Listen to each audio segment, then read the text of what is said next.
Unsure of your dream? Study abroad destination? Clear your doubts. Videsh Consult. Call 9676502888. అందరికీ నమస్కారం. నేను Swaroopa Potlapalli. Welcome to trending topic.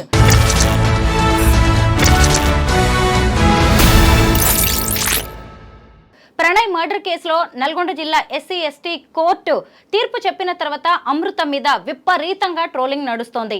ఆమె ఎప్పుడో beauty పార్లర్కి చిన్న గౌను వేసుకుని వెళ్లిన వీడియోను షేర్ చేస్తూ ఎవరి ఇష్టం వచ్చినట్టుగా వారు కామెంట్స్ చేస్తున్నారు.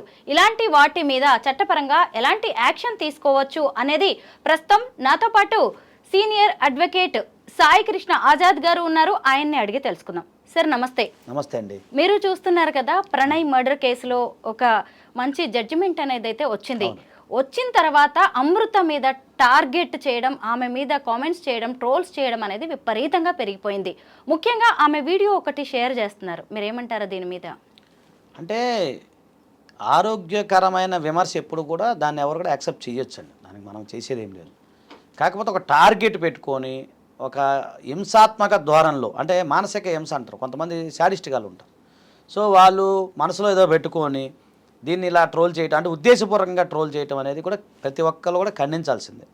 ఎందుకు అంటే ఆమె ఆ అమ్మాయి ఒక భర్తని పోగొట్టుకున్న దాంట్లో ఉండి ఇటు తండ్రిని పోగొట్టుకొని ఎన్ని రకాలుగా ఎంత మానసిక వేదన పడుతుంది అనేది ఆమెకు తెలుస్తుంది ఆ బాధ. సో దాంట్లోంచి బయటికి రావడం కోసం ఆమె వ్యక్తిగతంగా ఆమెకున్న ఏదైతే ఉందో ఆమె అందులోకి వెళ్తుంది తప్ప దాన్ని మీరు ఇంకో రకంగా ట్రోల్ చేయటం. ఇప్పుడు ఒకటండి, మీరు అన్నారు ఏదో చిన్నగా ఉంది, అది ఆమె ఇష్టం అండి, దానికేం సంబంధం ఏముంది, దానికేం సంబంధం, వేసుకోకూడదని రూల్ ఏమైనా ఉందా?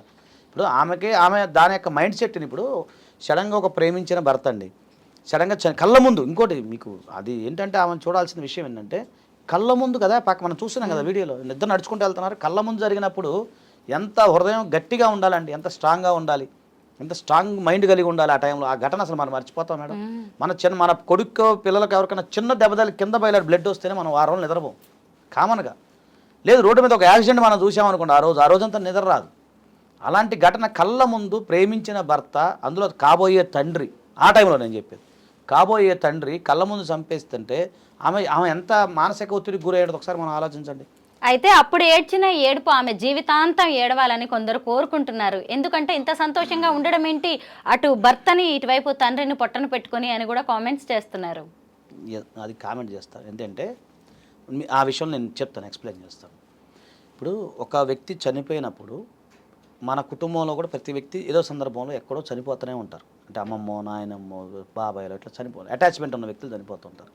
మన జీవితకాలం ఏడ్చుకుంటూ వాళ్ళ గురించి తలచి ఉంటామా? అలా ఉండదు కదండి. దాంట్లోంచి బయటికి రావడానికి ఒక్కొక్క మైండ్ ఒక్కొక్క ఎదుర్కొంటారు. ఇప్పుడు ఒక్కొక్క వ్యక్తి వాళ్ళ దాంట్లోంచి ఆ యొక్క విషాదం నుంచి బయటికి రావడం కోసం ఒక వ్యక్తి ఒక్కో రకంగా మారుతూ ఉంటాడు కదా. సో ఆ సందర్భంలో ఈమె దాన్ని మర్చిపోవడం కోసం ఆమెకు సొంతంగా ఆమెకు అంటూ ఒక నిర్మించుకున్నారు, ఒక సామ్రాజ్యాన్ని నిర్మించుకుని దాంట్లో ఆ పిల్లవాడితో బతుకుతూ ఉంది. అంతే తప్ప ఆమె వల్ల ఎవరికి నష్టం జరగలేదు కదా. పోనీ నష్టం జరిగిందా? పోనీ ఆమె ఎవరన్నా విమర్శించిందా? లేదా ఆమె ఏమైనా ట్రోలింగ్ ఎవరన్నా చేసిందా? అలా అని తెలియదు కదా. ఆమె జీవితంలో సామ్రాజ్యాన్ని ఆమె నిర్మించుకొని ఆమె మైండ్ సెట్లోంచి వచ్చేస్తుంది. ఆ మైండ్ సెట్లోంచి రాకుండా ఎంతసేపటికి అదే బాధలో ఉంటే సరే ఇంకొక 10 years తర్వాత అయినా జరిగింది మళ్ళీ వెనక్కి వస్తుందా? రాదు కదా. సో ఇక్కడ మనం ఆలోచించాల్సింది ఏంటంటే సిగ్మండ్ ఫ్రాయిడ్ యొక్క మానసిక స్థితిలో మనం ఒకసారి ఆలోచిస్తే ఈ మానసిక శాస్త్రవేత్తలు అందరూ కూడా ఏంటి, ఆ సందర్భాన్ని బట్టి మనిషి మారుతూ ఉండాలి. మతిమరుపు అనేది మానవుడికి రావాలి. జరిగిపోయిన దాని గురించి తలుచుకొని కుమిలి బాధపడేది ఉండకూడదు ఎక్కడ. అది సహజం, అది ఎక్కడైనా జరుగుతుంది. ఇప్పుడు జీవితంలో వీళ్ళు చెప్తున్నారు కదా, కామెంట్ చేసే ఎవరైతే మహానుభావులో మహాపొంగవులు ఎవరైతే ఉన్నారో, అది అమ్మాయినా అబ్బాయినా, వాళ్ళని ఒకసారి తలచి వాళ్ళు చూసుకుంటే వాళ్ళ జీవితంలో కూడా ఎన్నో లోపాలు ఉంటాయి, వాళ్ళకి ఎన్నో సమస్యలు వచ్చి ఉంటాయి. ఇదన్నీ ఏంటంటే వాళ్ళ మీద చూయించుకోవడానికి అవకాశాలు లేక ఇలా చూయించుకునే తప్ప ఒక మానసిక రోగులనే మనం ఆలోచించాలి తప్ప అలాంటి వాళ్ళు మనం మానసిక రోగులుగానే భావించాలి. మనం వాళ్ళని కన్సిడర్ చేస్తే ఎట్లా? ఒకటి. రెండోది, మీరు ట్రోలింగ్ చేయడం, సరదాగా నవ్వుకుంటాం, అది ఓకే. అది ఏ సందర్భంలో వస్తుంది? ఇప్పుడు మన ఈ మధ్య ఒక జంట గురించి ట్రోల్స్ బాగా నడుస్తూ ఉన్నాయి, మీరు కూడా ఇంటర్వ్యూ చేశారు, మేము కూడా చూసాం. అది కామెడీగా ఉంటుంది, సరదాగా పువ్వులు ఇచ్చుకుంటాం, రోజులు ఇచ్చుకుంటాం, ముద్దులు పెట్టుకుంటాం, అవన్నీ మనం చూసాం. అది సరదాగా అందరం కామెడీ చేసుకున్నాం, నేను కూడా నవ్వుకుంటాను, అది వేరే విషయం. ఇక్కడ ఒక ఇంట్లో విషాదం జరిగింది, ఒక ఇంటిలో విషాదం జరిగినప్పుడు ఆ విషాదానికి సంబంధించిన దాన్ని మీరు ఎట్లా సెలబ్రేట్ చేసుకుంటారు? అది మానసిక రోగం అవుతుంది కదా. సో అదొకటండి. సో ఇట్లా మానసిక రోగానికి సంబంధించిన వ్యక్తుల గురించి అసలు పడుచుకోపోవడం బెటర్. లేదు అలా కాదు, పరిధి దాటింది అనుకోండి. మీరు అన్నట్టు మీరు మాట అన్నారు ఇందాక, ఒక పరిధి ఉంటుంది. ఇప్పుడు ఆరోగ్యకరంగా ఏదో ట్రోల్ చేసి అది ఓకే, మనం తీసుకుంటాం. ఎందుకంటే మనకి రైట్ టు స్పీచ్ అనేది ఫ్రీడమ్ ఉంది కాబట్టి సరే మనం మాట్లాడతాం. కానీ అది ఎంతవరకు ఒక లిమిట్ అనేది ఉంటుంది. వ్యక్తిగత విషయాలకు వెళ్తే మనం లేరం కదా. వ్యక్తిగతంగా వెళ్ళి ఇంకో రకంగా వల్గర్గానో లేకపోతే ఇంకో రకంగానో మాట్లాడటం అనేది నేరం. సో అందులో ఈమె ఒక బాధితురాలుగానే చూడాలి. ఈమె ఒక బాధితురాలు, she is aggrieved person. So ఆ అగ్రీవ్డ్ పర్సన్గా ఆమె ఉన్నప్పుడు ఆమెను ఇంకా మీరు చేయటం వల్ల అది చట్టపరంగా కూడా నేరమే. ఇంకోటి, ఈ కోర్టు తీర్పు ఏదైతే ఉందో ప్రతి ఒక్కరు శిరసా వహించాల్సిందే. శిరసా వహించకుండా మళ్ళీ దాని మీద మీరు ఏమన్నా కామెంట్లు చేసినా, తర్వాత దాని గురించి మీరు ఏదైనా విమర్శలు చేసినా కూడా అది కంటెంప్ట్ ఆఫ్ కోర్టు కింద వస్తుంది. జ్యుడిషియల్గా మీరే ఇబ్బంది పడతారు. అదో పాయింట్ మనం గమనించాలి. రెండో పాయింట్ ఏంటంటే, మహిళలకు సంబంధించిన మోడెస్టీ ఆఫ్ ఉమెన్కి సంబంధించిన అనేక చట్టాలు ఉన్నాయి. ఎవరైనా సరే నోరు జారి ఆమె గురించి చెడుగా, అంటే వేరే రకంగా చట్టానికి అనుకూలంగా కాకుండా వ్యతిరేకంగా మీరు మాట్లాడితే, ఆమెకున్న హక్కుకి వ్యతిరేకంగా మాట్లాడితే, మళ్ళీ ఆమె కంప్లైంట్ చేస్తే మళ్ళీ వాళ్ళందరినీ కూడా ఇబ్బంది పడే అవకాశం ఉంటుంది. సో ఇవన్నీ కూడా లీగల్గా కూడా ఇబ్బంది ఉంటుంది. సో ఈ రకమైన ఇప్పుడు మీరు జడ్జిమెంట్ వచ్చింది, దానికి సంబంధించింది అది కోర్టు వారు చూసుకుంటారు, అది నడుస్తూ ఉంటుంది. సో ఆమె వ్యక్తిగత జీవితం ఆమె నడుస్తూ ఉంటుంది. ఇప్పుడు ఇంకో విషయం ఏంటంటే, హిందూ మ్యారేజ్ యాక్ట్ ప్రకారంగా ఒక వ్యక్తి వివాహం చేసుకోవాలి అంటే ఆ వ్యక్తికి సంబంధించిన బతికున్న భార్య కానీ భర్త కానీ ఉండకూడదు. అలాగే డైవర్స్ పొంది ఉండాలి. ఓకేనండి. సో అలాగే ఆమెకి గతంలో వివాహం అయి ఉండకూడదు. ఇవి కొన్ని షరతులు ఉన్నాయి. ఇప్పుడు అంటే నేను ఏమి గురించి నాకు సంబంధం లేదు, మామూలుగా చెప్తాను. హిందూ మ్యారేజ్ యాక్ట్ గురించి మాట్లాడతాను. ఒక భర్త చనిపోయిన ఒక స్త్రీ వివాహం చేసుకోకూడదండి? చేసుకోవచ్చు. చట్టంలోనే ఉంది కదా క్లియర్గా. చేసుకోవచ్చు కదా. నవ్వకూడదా? సంతోషంగా ఉండకూడదా? సొసైటీ డిసైడ్ చేస్తుందా? సొసైటీ డిసైడ్ చేస్తుందా? ఆమె జీవితం ఆమె వెళ్ళకూడదా? ఇప్పుడు ఎంతమంది చాలామంది సెలబ్రిటీల పేర్లు నాకు చెప్పకూడదు, మళ్ళీ నా మీద కేసులు వేస్తారు. మన కళ్ళ ముందే భర్త చనిపోతే వివాహం చేసుకున్నాం లేరా? చేసుకుంటూనే ఉన్నారు కదండి, ఈ మధ్య చూస్తూనే ఉన్నాం కదా మనం. అయ్యో, భర్త ఉండగానే చేసుకుంటున్నారు కదా. అది కాదు పెద్ద స్టోరీ అండి అది. మళ్ళీ మనం అక్కడికి వెళ్ళాలి. అదే భర్తనే చేసుకున్నారుగా, పోనీ అట్లా లెక్కేసుకున్నా, భార్యను వదిలిపెట్టి ఇల్లు పెట్టి అది చేస్తూ ఉన్నారుగా, రొమాన్స్ చేస్తూనే ఉన్నారు కదా. అక్కడ ఎవరికి లేని బాధ ఏమకు పాపం. ఆమె ఒక్కడండి, కొంచెం ఆమె ఒక సగటు స్త్రీగా అప్పుడే చిన్న వయసు, సడన్గా భర్త చనిపోవటం, తర్వాత పిల్లగాడు కడుపులో ఉండటం, ఎంత హార్మోన్ ఇంబ్యాలెన్స్ ఉంటుందండి. మీరు ఆలోచించండి. అంటే మీరు నాకు ఒక తల్లిలాగా చెప్తున్నాను. ఒక మహిళ తల్లే ఆమె బిడ్డను కనేటప్పుడు ఇంత బాధపడుతుందండి. భర్త ఉండగా, నేను అనేది భర్త, అత్తమావులు, తల్లిదండ్రులు అందరూ ఉండగా ఒక మహిళ డెలివరీ అయిందంటే పునర్జన్మ. మరి ఈమెకి ఒకసారి మనం ఏమి కోణంలో ఆలోచిస్తే మీకు అక్కడ విషాదం, బాబు అంటే ఇప్పుడని మనకు బాబు తెలిసిన ఆ టైంలో బాబు పాప తెలియదు, కానీ ఒక లోపల ఒక జీవి అనేది ఉంది. సో ఐదు నెలల జీవి, ఒక ప్రెగ్నెంట్ ఉమెన్, హార్మోన్ ఇంబ్యాలెన్సు, భర్త మరణం, కేసులు, కొట్లాట్లు, బాధలు, ఆమె లైఫ్ ఏమైందని ఒక బాధ, చింత, అది ఎంత మానసిక ఒత్తిడికి గురై ఉంటారో మీరు ఒకసారి గమనించండి. మీరు కదా, నేను అన్న కామెంట్ చేసే వాళ్ళకి మాట్లాడుతున్నాను, గమనించండి. ఆ టైంలో ఆమె దేవుడి దల చక్కగా ఒక మగ పిల్లవాడికి జన్మనివ్వటం, సరే ఆ బాబు మంచిగా ఆయురారోగ్యంతో సంతోషంగా ఉండటం, ఈమె దాంట్లోంచి బయటికి రావడానికి ఆ మైండ్ సెట్ని మార్చుకుంటుంది ఆమె. ఇప్పుడు మహాకవి కాళోజీ గారిని ఈ సందర్భంగా మనం చిన్న స్మరించుకుందాం మేడం. తెల్లారదు అనుకుంటాం నిరాశ, తెల్లారి అలాగే ఉండాలనుకుంటాం దురాశ, ఈ మంచి చెట్ల మధ్య ఉన్నదే జీవితం, అదే ఆశ. అంతే కదా మేడం, తప్పే ఉంది. ఇప్పుడు ఆమె ఆశపడటం తప్పే ఉందండి. జరిగింది, గతం జరిగింది, చీకట్లు ఉన్నాయి, చీకట్లు తనుకొని ఇప్పుడు కొత్త జీవితాన్ని ప్రారంభిస్తుంది. నీకేంటి నొప్పి? మీ ఇంట్లో ఆడపిల్ల అయితే అట్లా చేస్తావా? లేదు మీకు సంబంధించిన వ్యక్తి అయితే అలా చేస్తారా? ఒకవేళ నీకే జరిగితే నువ్వు అలా చేస్తావా? మరి ఇంకా దాన్ని ఏమంటామండి మనం? మానసిక రోగులు అంటామా, లేకపోతే ఇంకా మీరు చెప్పాలి మీ భాషలో మీరు ఏమంటారు నాకు తెలియదు, కానీ నా భాషలో అయితే నేను చెప్తాను శాడిస్ట్ అని నేను అంటాను. సైకోయిజం ఇంకా దానికి చాలా పేర్లు ఉంటాయి. మానసిక శాస్త్రవేత్తలు దానికి చాలా పేర్లు పెడతారు.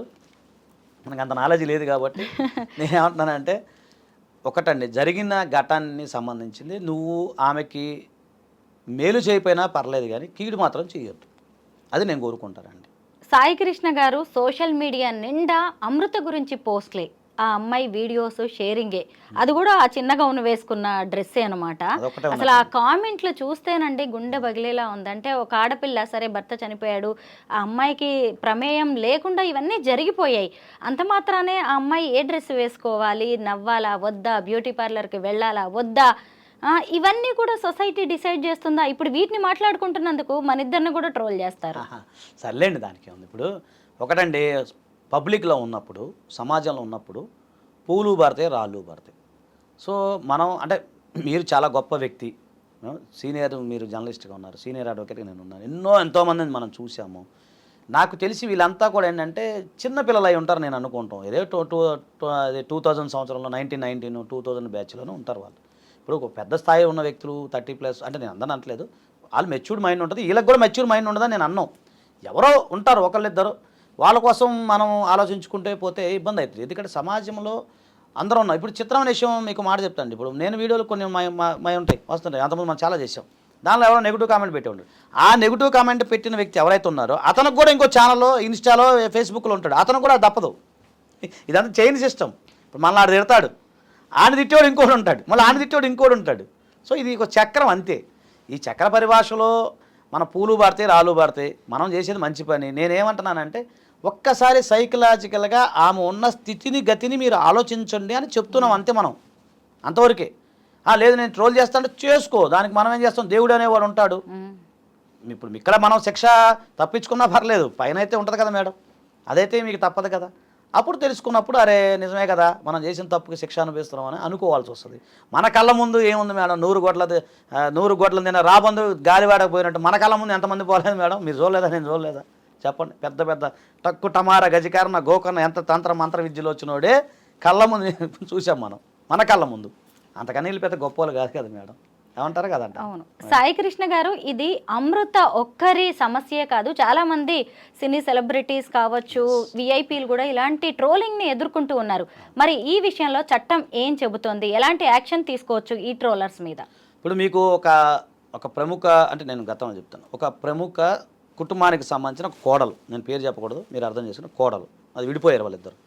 విడిపోయిన సందర్భంలో ఇట్లా ట్రోల్స్ అయితే మా కోర్టుకు వెళ్ళి స్టే తెచ్చుకున్నారు అన్ని యూట్యూబ్ ఛానల్స్ మీద. మీకు ఐడియా ఉంది, మనకు వచ్చింది. అవును. సో అలాగే ఇప్పుడు ఏదైనా ఉంటే కూడా ఈ ట్రోలర్స్ మీద వాళ్ళ మీద కంప్లైంట్ చేయొచ్చు. ఆనరబుల్ కోర్టులో పిటిషన్ ఒకటి వేసుకొని మిగతా ఏదైనా ఛానల్స్లోనో లేకపోతే ఇంకెక్కడ ఉన్నాయో ఉన్ని వాళ్ళకి నోటీసులు పంపిస్తే అది ఆటోమేటిక్ డిలీట్ చేస్తారు. మేము ఒక కేసులో చేసాం మొన్న రీసెంట్గా, ఒక సంబంధించిన సెలబ్రిటీ కేసులో నెగిటివ్గా బాగా వచ్చినప్పుడు చేసాం. అలానే అందరినీ అదుపులోకి పెట్టగలుగుతామా లేదా అనేది మన పక్కన పెడితే ప్రజల్ని ఎడ్యుకేట్ చేయాలి, అవేర్నెస్ తీసుకురావాలి. ఇప్పుడు ఈమె ఉంది, ఇప్పుడు వెళ్ళి పోలీస్ స్టేషన్లో కంప్లైంట్ ఇస్తుంది. అంతకుముందు కూడా ఇచ్చినట్టుంది ఆమె, ఎవరి మీద వచ్చిందా, గతంలో ఏదో ట్రోల్స్ జరిగింది నాకు వచ్చినట్టుందామా. సరే కంప్లైంట్ ఇచ్చినప్పుడు అది సంబంధిత వల్గారిటీ ఉండి ఎక్కువగా మాట్లాడే వాళ్ళు ఎవరైతే ఉన్నారో వాళ్ళందరికీ కూడా నోటీసులు వెళ్తాయి, వాళ్ళకి శిక్ష పడే అవకాశం ఉంటుంది. కాకపోతే ఇక్కడ ఎక్కడ ప్రాబ్లం అవుద్దంటే, మీరు ఎవరినైనా కామెంట్ చేసేటప్పుడు లేకపోతే ఇంకేదైనా ట్రోల్స్ చేసేటప్పుడు ఒక్కసారి మీ ఇంట్లో వాళ్ళని కూడా గుర్తుపెట్టుకోండి. ఒకసారి వెనక్కి తిరిగి చూడండి, మీ ఫ్యామిలీ మెంబర్స్ ఎంతమంది ఉన్నారు, అందులో మీ వాళ్ళు ఎంతమంది ఉన్నారు. అది ఎందుకంటే ఆకాశాన్ని చూసి ఉమ్ము ఊస్తే ఆటోమేటిక్గా అది మీ మీదే పడుతుంది. ఇప్పుడు ఒక అమ్మాయినో లేకపోతే ఒక అబ్బాయినో లేదా ట్రోల్ చేస్తున్నావు, అకారణంగా ట్రోల్ చేయొద్దు. సరే సరదాగా ఇప్పుడు నేను మాట్లాడుతున్నాను, అంతకుముందు చాలా మంది దాంట్లో వేరే ప్రోగ్రాంలో విజయవాడ అని ఒకటి నేను మాట్లాడేయాలి, దాంట్లో చాలా ట్రోల్స్ వచ్చినాయి, నేను పాజిటివ్గా తీసుకున్నాను, అది వేరే విషయం, అది తీసేయచ్చు. అలా కాదు, ఇక్కడ ఒక మనిషి ఆమె బాధలో ఉంది, ఒక కుటుంబంలో కుటుంబ పెద్దను పోగొట్టుకుంది, అంటే 2 పెద్దలు, ఇటు తండ్రిని పోగొట్టుకుంది, తల్లిని భర్తను పోగొట్టుకుంది.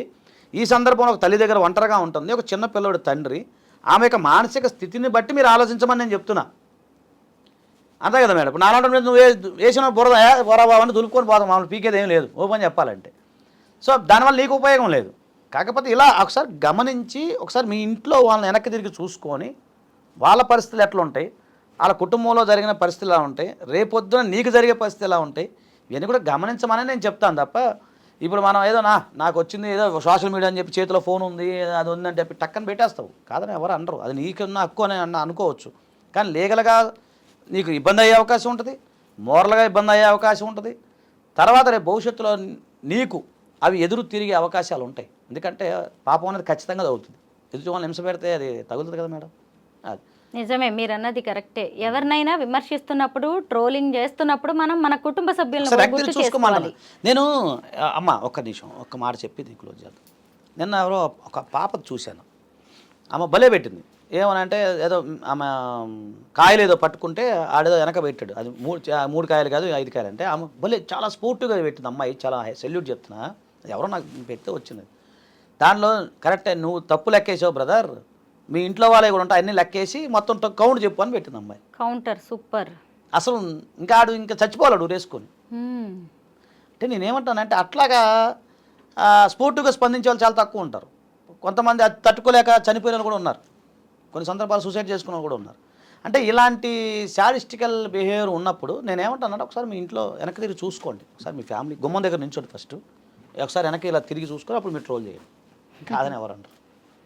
థ్యాంక్ యూ సాయి కృష్ణ గారు. Thank you. అమృతం మీద జరుగుతున్న ట్రోలింగ్స్ గురించి చాలా మంచి విషయాలు చెప్పారు. Thank you so much.